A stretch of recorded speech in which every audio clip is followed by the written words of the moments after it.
ਪਿਛਲੇ ਦਿਨੀ ਪੰਜਾਬੀ ਦੇ ਬਹੁਤ ਹੀ ਲਾਡਲੇ ਸ਼ਾਇਰ ਸੁਰਜੀਤ ਪਾਤਰ ਇੱਕ ਕਾਨਫਰੰਸ ਦੇ ਸਿਲਸਿਲੇ ਵਿੱਚ ਕੈਨੇਡਾ ਆਏ ਸਨ। ਸਾਨੂੰ ਉਹਨਾਂ ਨੂੰ ਲੱਭਦਿਆਂ ਕਈ ਦਿਨ ਲੱਗ ਗਏ।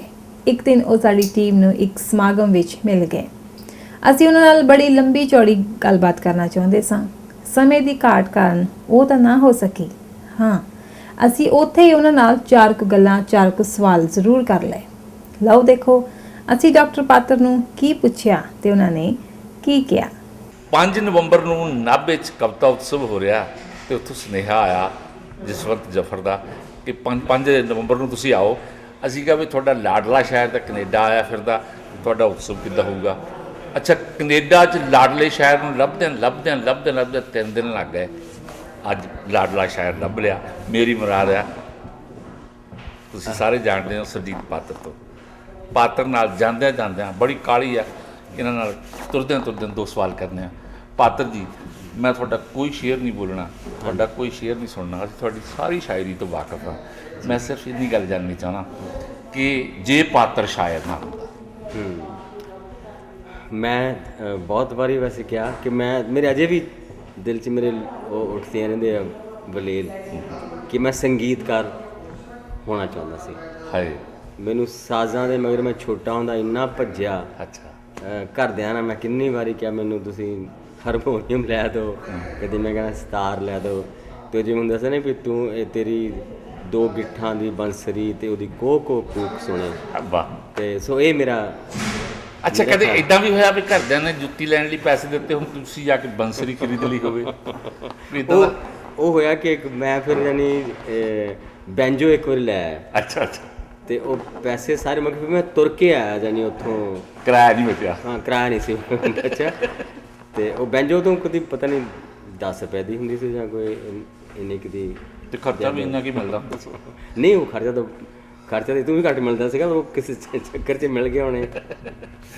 ਅੱਛਾ ਪਾਤਰ ਜੀ, ਜੇ ਤੁਹਾਨੂੰ ਇੱਕ ਸ਼ਬਦ ਦੇ ਵਿੱਚ ਆਪਣੇ ਆਪ ਨੂੰ, ਜਿਵੇਂ ਪਾਤਰ, ਇਸ ਤਰ੍ਹਾਂ ਮੈਂ ਇੱਕ ਪਰਚੀ ਭੇਜਣਾ ਜੀ, ਇੱਕ ਸ਼ਬਦ ਵਿੱਚ ਆਪਣੇ ਆਪ ਨੂੰ ਡਿਸਕ੍ਰਾਈਬ ਕਰਨਾ ਪਵੇ ਤਾਂ ਕਿਹੜੇ ਸ਼ਬਦ ਵਿੱਚ ਕਰੋਗੇ? ਮੈਂ ਆਪਣੇ ਲਈ ਇੱਕ ਸ਼ਬਦ ਜੇ ਚੁਣਾ ਤਾਂ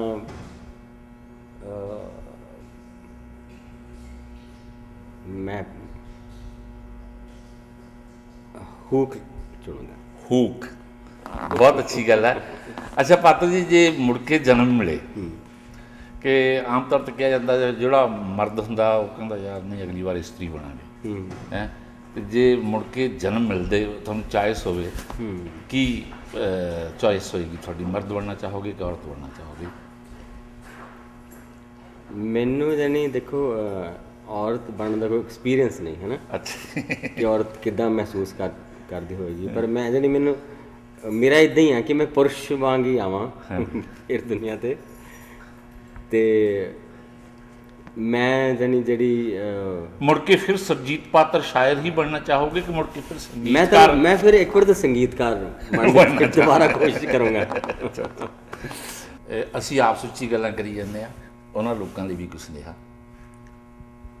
ਹਾਂ, ਉਹ ਲੋਕ ਤਾਂ ਮੇਰੀ ਜਾਨ ਨੇ। ਮਤਲਬ ਮੈਂ ਕਹਿੰਦਾ ਹੁੰਦਾ ਕਿ ਜਿਸ ਤਰ੍ਹਾਂ ਜਿਹੜੇ ਸੋਹਣੇ ਸਰੋਤੇ ਹੁੰਦੇ ਆ, ਅੱਛੇ ਸਰੋਤੇ ਹੁੰਦੇ ਆ, ਉਹ ਇੱਕ ਤਰ੍ਹਾਂ ਸਮਝ ਲਓ ਕਿ ਆਰਕੈਸਟਰਾ ਹੁੰਦੇ ਆ। ਉਹ ਆਕਸੀਜਨ ਹੁੰਦੀ ਹੈ। ਹਾਂ, ਆਕਸੀਜਨ ਵੀ ਔਰ ਆਰਕੈਸਟਰਾ ਹੁੰਦੇ ਆ।